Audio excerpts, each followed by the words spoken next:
Jamie Beaton, founder of Crimson Education. Thanks so much for joining us. If you could start by just giving us a brief intro on yourself.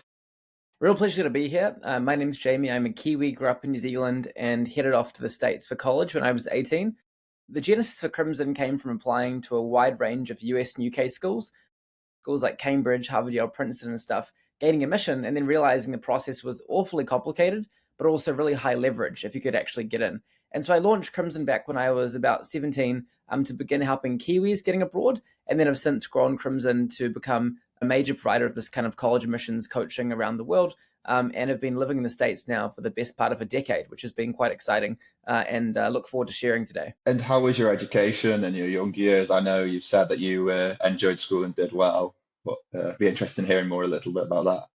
Yeah, definitely. So I guess growing up with my family, my mum was always very passionate about education. So I remember growing up and on her, on my bedroom wall, there was like a MBA degree, law degree, commerce degree, a chartered accounting qualification. And she really emphasized to me that education is a great sort of source of personal mobility, personal autonomy, and liberty in some ways. And that if you have a good education, it means that you've always got that fallback and that personal kind of human capital skill. So I guess going through high school and stuff, I always took education very seriously. When I was young, I went off to math and English tutoring. My mum used to teach me a lot in subjects like history and Latin and stuff. And then probably from around the age of 10 or 11, I began to see academics as a bit of a sort of competitive pursuit in some ways, where I would be really trying to do the best I could in my various exams. And initially, this was, just very intrinsically driven. And then I realized when I was about 13, 14, if I actually kept this up, I could probably get into one of these global schools. So I certainly both loved learning and took a wide variety of subjects, as well as also saw it as a pathway through to an exciting future, maybe in the States and beyond. And at what point did you realize you wanted to be an entrepreneur? So actually, I really thought entrepreneurship meant unemployment, and I thought it wasn't a serious job. I would have never in a million years considered that for most of my time in high school. What I wanted to do was become a doctor, go to the University of Auckland, and then practice medicine because if you're good at science, that's what you're sort of supposed to do as a young Kiwi guy. And so it actually wasn't until I was 16 I picked up A-level economics as an extra subject, and I just began to quickly fall in love with the subject and thought, it's a very powerful framework to understand the way society functions. And it was a good way to combine my math passion with something that wasn't as theoretical. And so when I found that, I began to explore more around business stuff. And then around this time, I was doing this thing called the Young Enterprise Scheme. And I was building this mini business with some of my friends.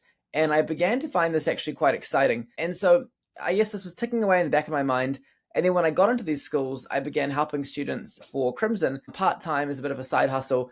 And then it quickly evolved and evolved. And so I think I kind of fell into entrepreneurship.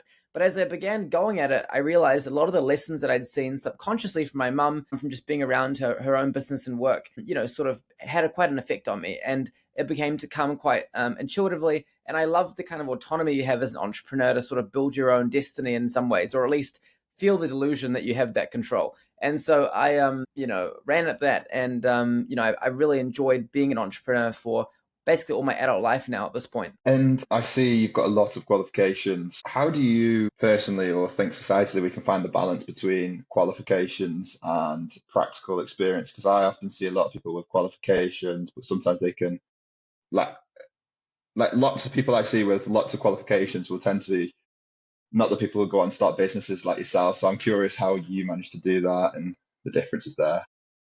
I think it's really true because at the core, academics is really focused on making you understand certain concepts, going through certain assessments, thinking in a very structured way, and, often really prioritizing perfection and detail. And often as an entrepreneur, it's an 80-20. It's fast paced. You've got to take risks. You've got to put yourself in new uncomfortable environments.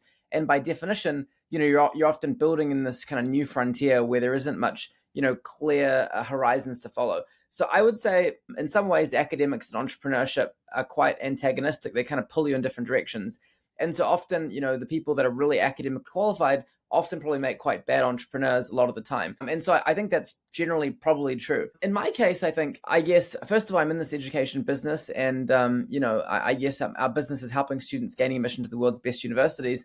But secondly, I do find a lot of intrinsic joy and just curiosity and learning different fields. And so to some degree, it's become kind of a hobby of mine in the last several years. So this sounds a bit silly, but the first 5 degrees that I took all had a very functional purpose. Things like your MBA, law, PhDs around online schooling, my undergrad, math and economics training. But the last 5 that I've done have all been just really for my intellectual joy. Things like military studies, Chinese foreign policy. I'm doing a bit of sociology right now. And that's maybe has some long-term utility to things that I want to do, but, is largely for curiosity. And so I think, everyone needs to find their own source of curiosity. Mine maybe be these kind of academic pursuits.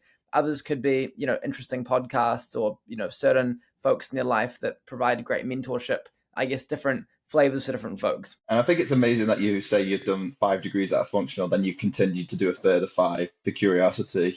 And the reason I think that's great is because I believe, like, going from my experience, that we were always told to do degrees based on their commercial value. So do law, do something like that. But so it's really good to see you using education for the purpose of education. How do you think we can make that better in society and make people want to learn out of curiosity rather than learn just for future financial gains? The first thing that I would say is I think it's very reasonable actually for people to prioritize education that helps their future financially at the start. It's sort of like Maslow's hierarchy of needs, where, first of all, you need to like get a good job, have that financial security, have that autonomy. And so it's very rational to sort of think about, okay, what can I learn that will help me succeed in the economy? The challenge is in this environment with things like AI, there's almost no single piece of knowledge that by itself will give you some sort of like magic financial assurance. In fact, often it's how to learn, curiosity, the speed of learning new material, and being agile and responsive to kind of what the world needs that actually defines your success. So even if you're a lawyer and you go to law school, you don't actually learn much of what you practice law, at the law school itself.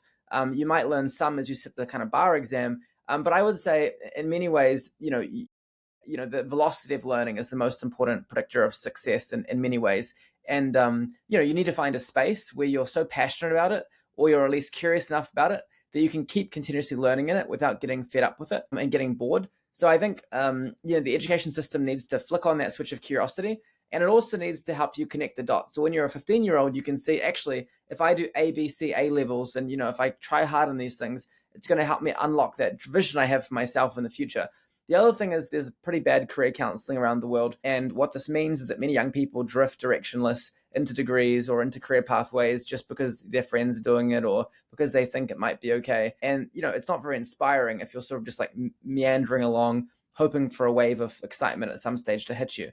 And so I think most people are in sort of this almost like catatonic state of a lack of curiosity where they're just not quite in a career or academic discipline that they're fired up by. And I think that's painful. So as much as possible, we need to help young people find thrilling careers early, make that connection to their future, flick on that curiosity switch, and hopefully ignite a bit of a competitive spirit in them, whatever drives them, and make sure they're really enjoying what they do. Because we spend half our life working, we may as well enjoy it. Yeah, I totally resonate with what you said about flicking the switch. I think it reminds me a little bit of like the school system. I don't know how yours was, but ours was you learn to regurgitate. And I think there's a lot of children who've got so much curiosity, but school can take it out of you. And I think it always reminds me of the quote from Mark Twain where he said something like, I never let schooling get in the way of my education." I'd just be curious about like your thoughts on that, or if you've done anything at Crimson related to solving this to pique curiosity for young people. I think there's a lot of power in Mark Twain's quote. I think in general, it's funny. We train a lot of kids for schools like Stanford, these global universities. Last year, we had 40 kids gain admission to that school. And these days, to get in, you actually have to show you've learned a lot of things outside of school. Because even the universities recognize that if all you do is learn content inside your school, you probably haven't actually discovered, exciting new intellectual fields. You probably haven't tapped into your true curiosity. And so it's almost this ironic contradiction where if you actually just are a master of your school curriculum, that alone isn't good enough. You have to go and explore beyond but by definition, breaking the boundaries of the restrictions around what you're supposed to learn is a good test for like genuine excitement in your field. And so I think, at a point where you can't just learn what you're being supposed to, be spoon fed in high school, that's a symptom that actually you're right, and the conventional education system has a lot of, inherent limitations. And so I do think, a modern learner needs to be kind of, mixing up what they're learning at school with other content. And I think about, for example, just simple fields like, say, computer science, where it's actually very hard for you to learn relevant computer science skills in high school, or to really explore that field in a big way. Similarly, imagine you're in an English literature class and the typical student's thinking, what the heck am I doing learning Shakespeare? How is it going to vaguely help me? It is so irrelevant. And, I have a lot of sympathy for those beliefs because although I love my Shakespeare and stuff, it's very hard for a young person to figure out what does this have to do with my future. And so I think, you really have to make sure that the student has the ample space in their curriculum or school schedule for that exploration beyond the kind of conventional foundations in math and English and stuff. In saying that, I think, it's a massive issue in countries like New Zealand that we have, generations of young people graduating with, terrible math education, and they're really unable to do quite basic calculations, and that's quite a problem for their financial future and also limits the kind of jobs they can go into. So I am a big believer in making sure the core math and English level that you're at is world class, even in the era of AI. I think it's all the more important that you've got a good foundation. But I do think that there's plenty of opportunity to reinvent curriculums and make more space for content that's really inspiring for young people. And you've done multiple degrees whilst running a business. How have you managed to find the time for that? Yeah, definitely. I mean, as I've grown Crimson, we've got now more than 850 full-time employees and, an amazing leadership team, country managers around the world, different business unit leaders. I've definitely been able to rely on an amazing team as we've kept growing and kind of focus on developing these different business units. I'm putting in pretty high intensity days every single day, but, it's not like if I have an exam tomorrow, everything's going to collapse. So for example, at like 5 o'clock today, I've got to go and present at Cornell on this healthcare policy, class. And that'll be fine because my guys have got things covered, etc. during that period. So I guess first of all, I do have that teamwork obviously around. Secondly, I'm thoughtful about kind of what degrees I choose. Every so often I do a really challenging STEM degree. Like I did this quantitative finance degree at Princeton, which was pretty high intensity. But some of these humanities degrees that I do, where I write an essay late at night for fun at like 11 p.m. or something, I can kind of fit that in when I've got time or on the planes or something, whatever. So I'm not doing something that's like extremely time intensive that would consume a lot of my week. And I keep that balance where it's exciting and it's a consistent part of my week, but it isn't overbearing and it's still fun and exciting because I've been studying for a long time now. I don't want to sort of like lose that curiosity. Quantitative finance, I can imagine that takes a lot of mental energy, especially while running a business. Yes, certainly. And, there were some dark times there during the exams and stuff where I was very, very focused on kind of cranking through all this content. But, on the whole, it was amazing. Like I took these classes in areas like energy and commodities trading, learning about how, oil futures markets work. Or, I was learning about, for example, Chinese monetary policy and some of the really interesting aspects of their financial system in recent years. Just amazing kind of content knowledge. And, at the core of it, what is a university? It's a bunch of experts that have sort of studied a field for, 10, 20, 30 years, and they're taking some of their best hits and they're kind of teaching it to you. So in the same way, a really, really good book is very powerful.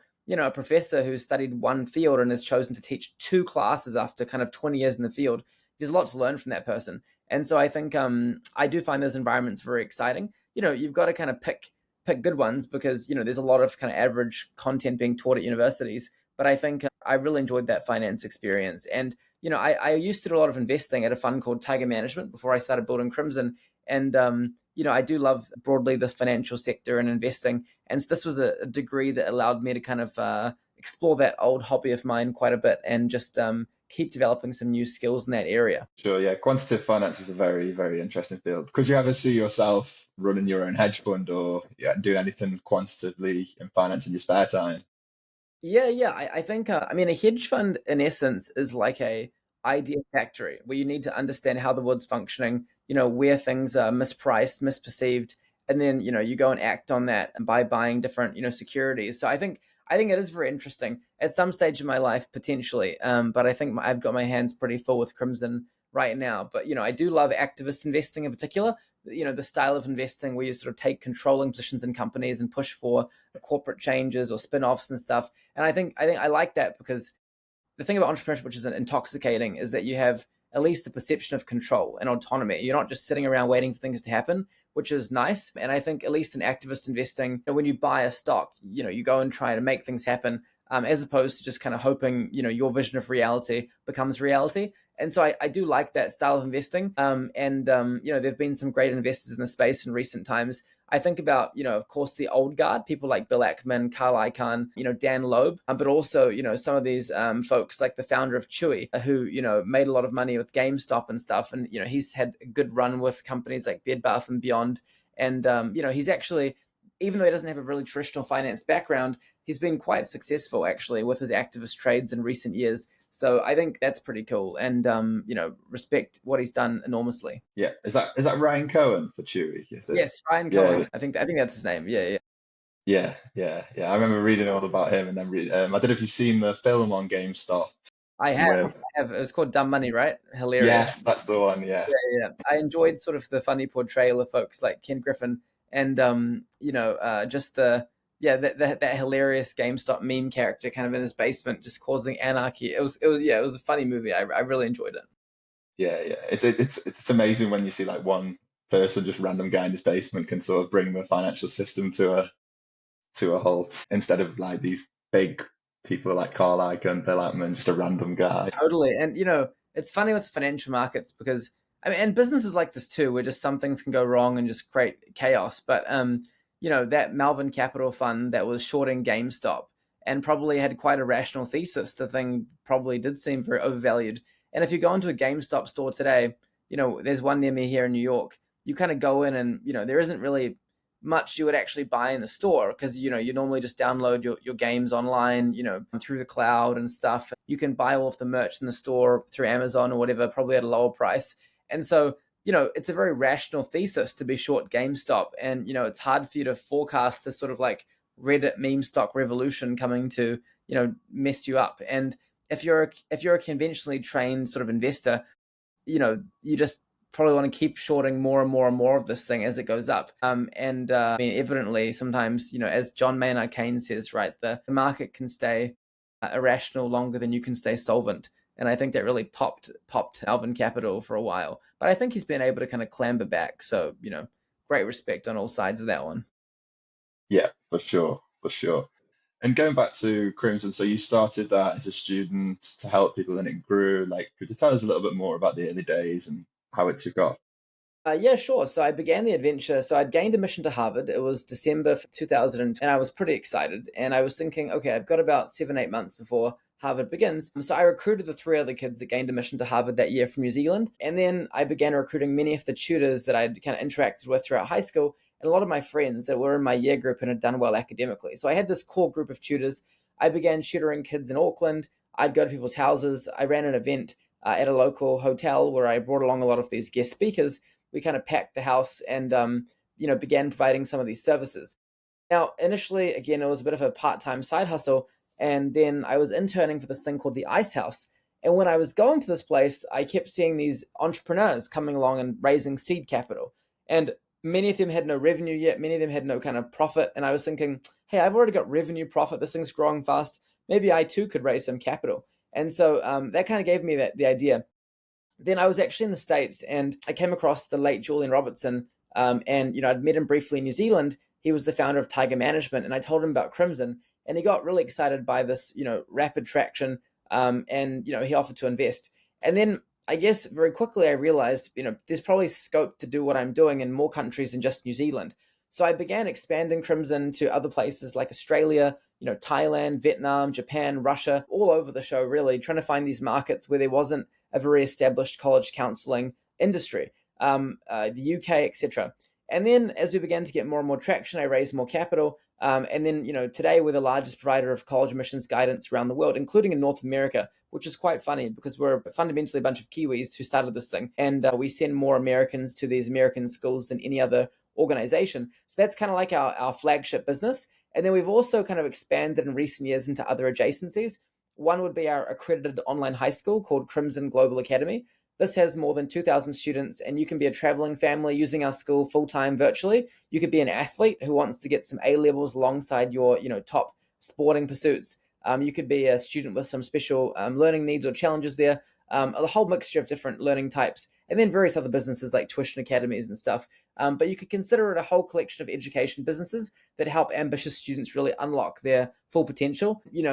Put simply, it's sort of like a lot of the things that I wish I would have had back in high school. And you touched on expanding to new geographies, new countries. How did you do that? Because I can imagine that would be quite complex for a young, college student to expand to places like Thailand, etc., with all different languages and regulations.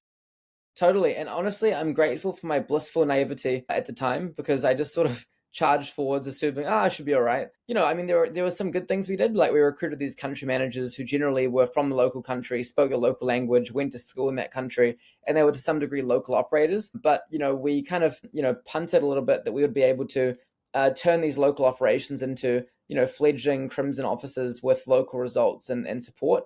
And for the most part, that's played out quite well. So, it's been key to kind of really localize those teams, and it required a lot of capital investment and patience, but it's become a big advantage for us because now we've got these talented kids from all around the world that come to Crimson, and we've built quite a global brand in the space. So I think it is tough, and when you go into a new country, there's like their own tax rules, rules around hiring local staff, rules around how you distribute the product, local cultural norms, different schools and organizations and cultural expectations, language requirements, price point, demand supply dynamics. So all of that makes, for a lot of spiciness. But, I think some of my favorite early years of Crimson were those like crazy global expansion years where I was sort of like in a different country every couple of weeks, kind of setting up these operations. And, it definitely in hindsight was pretty risky. To be honest, it was a bit of a bet the company moment, but it's played out well, and I'm glad I'm living in this reality as opposed to the ones where I sort of blew it all up back in 2016. And was there a point where you were like, wow, this is going to be big? Or did it just gradually get bigger and you were like, oh yes, this is getting big? I think as an entrepreneur, you have to kind of live with both constant paranoia, but also sort of this delusional belief that, what you're sort of dreaming off at nighttime is going to become reality in the not too distant future.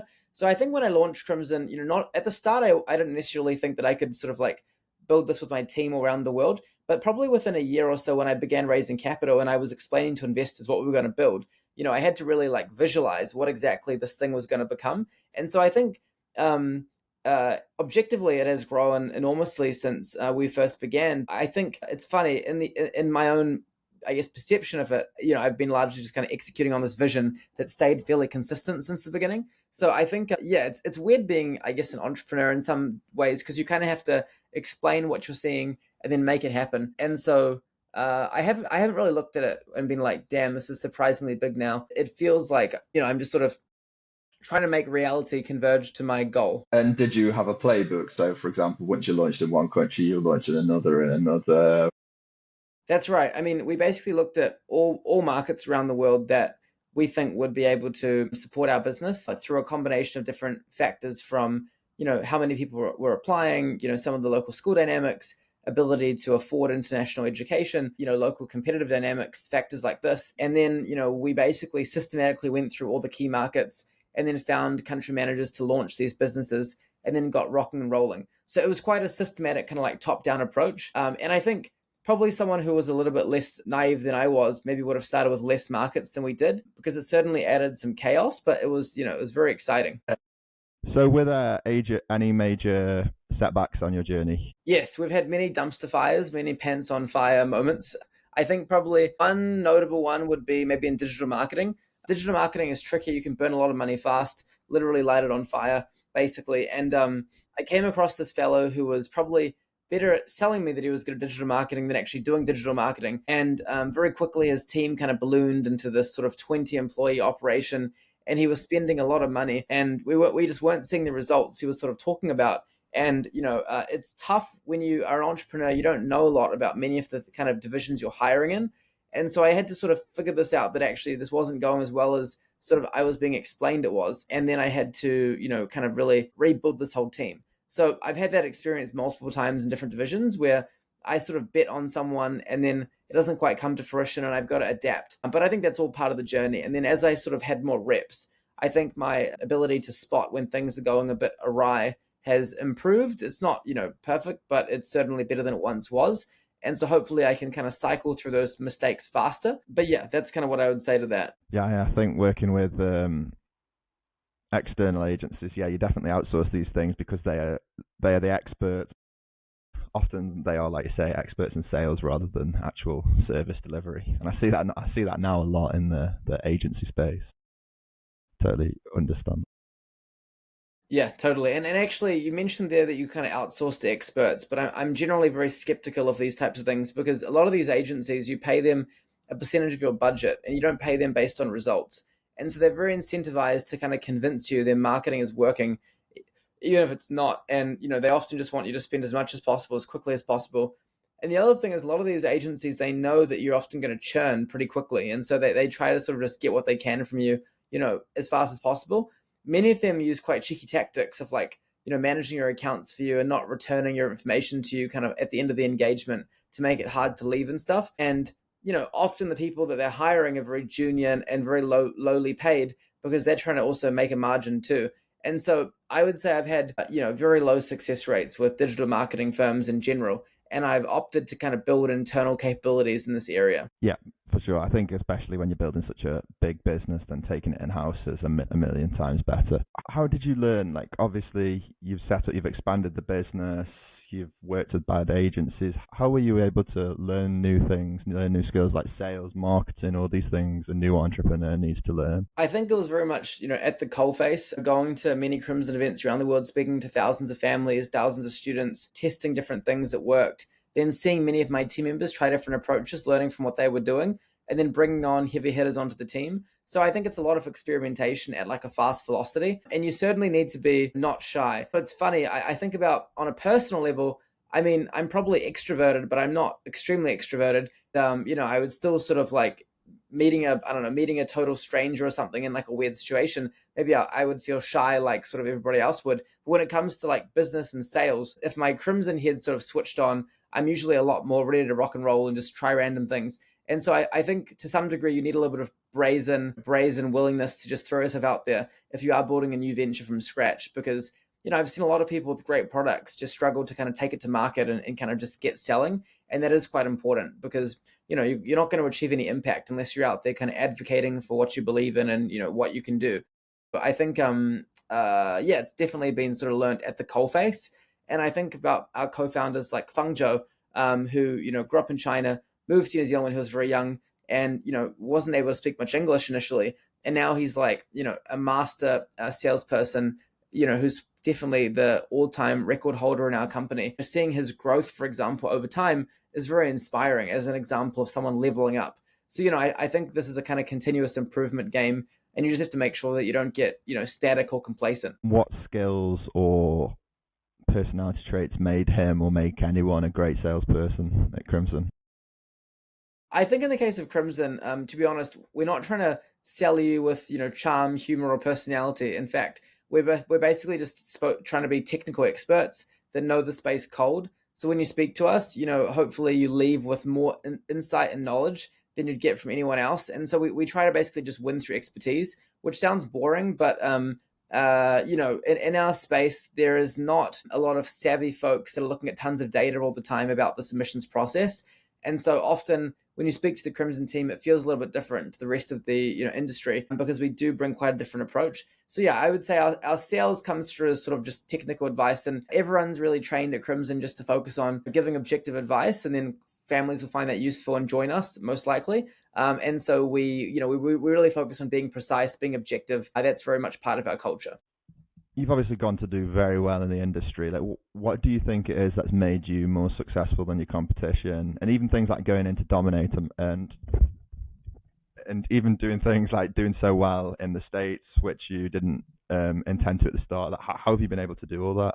I think that we have quite an obsessive culture, and one of our values is student outcome obsessed. We are genuinely really focused on making sure that we're delivering what the families want, which is amazing university offers. In our industry, there's lots of people that just hedge and they say, hey, the outcome isn't all that important. It's all about the process. There are many, many good schools. If you get into anything, you should be happy. And that's kind of BS because basically, if you're a student, you often have a very ambitious goal for like what you want to get into. And, there is success, there is failure, and there is kind of an objective threshold of is your advisor helping you? And so I think while everyone sort of like hedges and gives you a million excuses as to why, you can't get into whatever you want to do, Crimson's just obsessed with making sure we train you as intensively as possible to gain admission to those best schools. And so we just take a very kind of hardcore approach. In the same way, someone training for a competitive sports game might, or in the same way, a really kind of competitive, person in general might pursue this. So I think that's part of our culture. Then over time, that's compounded. So we have over 1,100 Ivy League offers, which is the most in the world in the industry by 3 times. And so, every year, because we have more results, families just come to us and they know, we mean business at those top schools. And when they speak to the team, they're getting the best consultants. And so at this point, we have the best counselors on the supply side. We've got the best results, the best technology platform, and the most distribution. And I think we just care the most also, frankly, about our students. So that's a powerful combination where over time, we've really dialed up all those parts of the organization. But this is not, a 6-month thing. It's been 11 years doing this. So I think we've had to really like take a long-term approach and really work at this. And you've gone on to build other products like the Crimson Academy, I think you mentioned. Could you tell us a little bit more about that and what made you build that? Sure. So I was at Stanford and I came across the Stanford Online High School, and I was quite intrigued by it because there was a fellow called Tomohiro Hoshi who was running this thing, and Elon Musk had a child at the school. And I thought, online high school sounds very interesting because back when I was in New Zealand, it was very hard for you to access certain curriculum, certain credentials. You had to go through school based on ability, not age, age, not ability. And so, you often found yourself kind of gatekept by just how old you were and arbitrary things like this. So I really thought, actually, wow, if we have an online high school, we can, rather than sort of like being a servant to these schools and sort of just like hoping they'll help our students what we need, we can provide our students exactly what they need in a very scalable way. And so I think it represented a nice natural expansion of our main operations kind of into this new area. And, I became very fascinated by this. I pursued a PhD in what drives student outcomes in online schooling over at Oxford. And I learned a lot about this online schooling space there. And, it's also broadens Crimson up because Crimson's flagship product is quite popular with very ambitious students. And with the online high school, you don't necessarily have to be applying to a US UK university for that to be relevant. You could be a student who just wants to go to a domestic university but have an amazing high school experience, and CGA would be a really good fit for you. So I think that's probably been an important new evolution of Crimson, which has been quite exciting because it's helped us kind of reinvent ourselves and bring in a whole new cast of characters into our organization with, nearly 200 full-time teachers these days. That's interesting. And you mentioned about online schooling and you did the PhD and the outcomes. And also you touched on the ages, how you're bound to school by your age rather than your ability. And I can resonate that because I remember at school, back to my primary school or high school experiences, and especially in primary school, you're studying the same material as someone just because they're the same age as you. And I think sometimes when you look at kids who are like in the 4-year to 6-year age group, some children who are 4 can sort of appear to be 8, 9 years old, really advanced, and some can be more closer to 2. It makes me think, like, makes me think of the future of my children, like, would I like to homeschool or would I like to, because I think I'm really seeing the value of alternative education. I'd just be curious to know your thoughts on that. Yeah, totally. So I think, the major benefit of physical schools is socialization and meeting a bunch of people, getting bullied, meeting your first girlfriend, all these kind of social interactions are really important, I think, for a young person. When it comes to the actual academic delivery, it's very subpar. You're stuck in a class, you kind of go at the pace of 25 other kids. The teacher's got to sort of keep track of everybody, and you kind of move through things, assuming that everyone's roughly the same ability, which are all basically bad assumptions. And in reality, ideally, you would have a one-on-one teacher for every subject, and you'd move at the pace of your curiosity and your skill, and you'd be 3 years ahead in English, maybe you'd be a year behind in Mandarin and 2 years ahead in math, but everything would be quite flexible to your needs. So I think the current system is kind of just built to sort of like farm out graduates at an efficient price, but it isn't really built to be like particularly engaging or optimized for you as an individual. So I think families, particularly as the world just generally becomes more affluent, looks for sort of a higher calling when it comes to education, and they're looking for kind of more personalization, and they're looking for a more fulfilling experience for the young person. So certainly homeschooling is on the rise around the world. I generally would say using Crimson Global Academy to get that education, having some local connectivity, whether it be through sports, through things like debating, through theater, whatever, musical instruments, having that kind of dynamic combo of in-person stuff, online stuff, that can be very, very powerful. But you definitely, probably don't just want to like throw a child into a normal school and roll the dice. You probably want to be quite hands-on, I would say. And certainly, we see a wide variety of different types of parents, and it's very clear that the parents who are very engaged get better outcomes for their children on average. You can get lucky, and if you can be hands off, and your child can still do very well. But I think in general, it's much more dangerous to just sort of roll the dice and hope things work out than to be very hands on as a parent and kind of intentionally help your child sculpt their learning process. And I totally agree with the rolling the dice point, but then I think an issue would be is that a lot of parents probably wouldn't know how to be hands-on. They say, right, we're giving our kids to the school because they're the experts, when in fact they're not always. Is there a lot of education that needs doing to parents? Definitely. And one of our values is parents are our teammates. And we spend a lot of time with parents in the call, kind of making sure they're aware of what's going on, because for parents, this is awfully complicated. There's like all these curriculum, all the universities, different things, different pathways. And, parents are busy. They're also managing their own careers and stuff. And so it can be very hectic and challenging for a parent to sort of navigate this like maze. I am always impressed by how much knowledge some of these parents have in places like Seoul in Korea or Shanghai in China, where they've just become really dialed in and obsessed about this process. But yeah, on the whole, we do a lot of hand holding for our parents and make sure that they are brought along on the journey, because they're a really important support system for our children as well. And so, often Crimson, we're very aligned to the parent, and we work as a bit of a SWAT team with them all together. And how do you see the future opportunities in education or EdTech? If you were starting a business, for example, tomorrow, what would you do it? It's a great question. We are starting many new businesses at the moment in terms of different verticals within Crimson. I think one thing that I'm quite excited by is we're launching a immigration firm that helps our alumni getting visas actually to work in America. And so a lot of the time, this visa process is awfully complicated, and we have all these talented kids kind of moving countries, moving between different geographies, and being able to support them so we kind of remove those labor market frictions. They can kind of get to wherever they want to go is an exciting new extension. I think more generally, taking a step back, now AI can provide you, a really powerful tutoring experience for almost no cost. And if you're proactive as a student, you can basically have, a personalized tutor helping you every hour of the day with any question you have. And that's a very powerful experience, but it's also dangerous, because if you become too dependent on AI, you probably stop thinking for yourself. And so, I think the best students will be those who have the self-control to keep learning the foundations, but also be able to kind of use AI very fluently. And I was chatting to a prominent fund manager a couple of days ago, and he was reflecting on, probably the most powerful skill in the next 4 years will be who can most effectively harness the power of AI with their kind of human cognition to create great outputs. So I do think, everyone's always saying things are changing, but, we are literally in the middle of a bit of a tectonic shift. And certainly, it's crazy to think about how influential AI has become this fast. I've always been a bit of a cryptocurrency skeptic. People thought cryptocurrency was sort of revolutionary, but things like ChatGPT, OpenAI, these tools have actually become daily fixtures in our lives extremely fast. Certainly within some of the communities I tend to spend a lot of time in. And so I do think that kids will be adapting to these new technologies probably at a faster rate than teachers.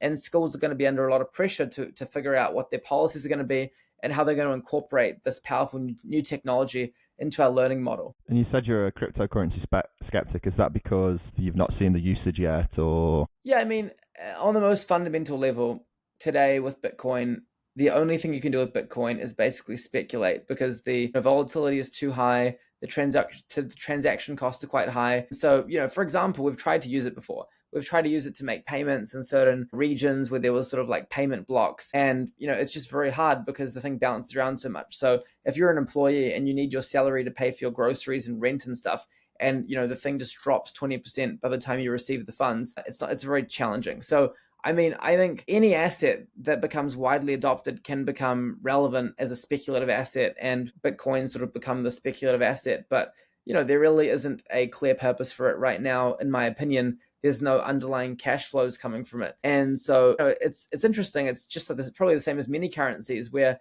trust and faith is kind of what fuels the thing. But, there's no one can really explain why the price should be 40,000 or 200,000 or 50,000 or whatever. And so people just sort of have blind optimism or blind skepticism. And, I think in general, a lot of the folks that have tried to build companies, and I know many that have raised a lot of money to build these like Web3 businesses, have struggled to get any traction because the only businesses that really endure today in Web3 are those that are like marketplaces that let you trade and buy and sell these coins. But like, even if I was buying and selling mud or buying and selling like bottles of air, as long as there are enough people who want to trade bottles of air, they would, you could make a marketplace if you like. And so from what I can see, no one's really got like good use cases for this yet. And people talk about plenty of applications that are sort of theoretical, but they haven't really happened. So you've got sort of, I guess, businesses like Coinbase, and then you've got, of course, platforms that are blowing up like FTX and other platforms, but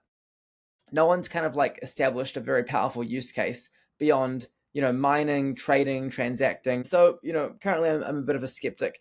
And, so far, I guess that, that's been a dumb belief to have. And maybe I'll look more and more stupid with each passing month. But, I guess I'll stick to my skepticism for now. No, it makes sense definitely because there are all these use cases of crypto, but I'm also yet to see any of them used. However, it almost seems like a matter of if not when. Like you look at the financial system, like sending money abroad, how long you have to wait, the money you have to pay on fees, going to pay. If you're a small business and you've got MasterCard or Visa, you probably pay 5 and 10% of the payment process, and then all these other things that you don't like assets like gold, etc. How hard it is to own, and if you do own it, you've got to technically have someone else store it. Whereas Bitcoin could be digital gold. It almost seems like there's so much inefficiencies. Like one day crypto will work. Like maybe these theoretical use cases surely one day have got to become reality. Yeah, maybe. And, possibly they can. It's just in the short term, if you're really honest about it and you look at the price of Bitcoin today, there's no way anyone can justify why the price should be what it is today or double it or halve it, 4 times it, 10 times it. It's just sort of very mythical. So when you're trading this thing, it's very hard for me to understand how you would sort of build conviction that it's cheap or expensive. And, I think in that period, it's sort of hard to figure out what it'd be worth and kind of how you would trade it or something. So potentially it's useful in the future, but you also could just like cut the processing costs down, of the traditional banking system as well. I mean, I'm pretty indifferent. If you pay in the world with Bitcoins, fine. It would have to be like lower transaction costs, faster and more stable.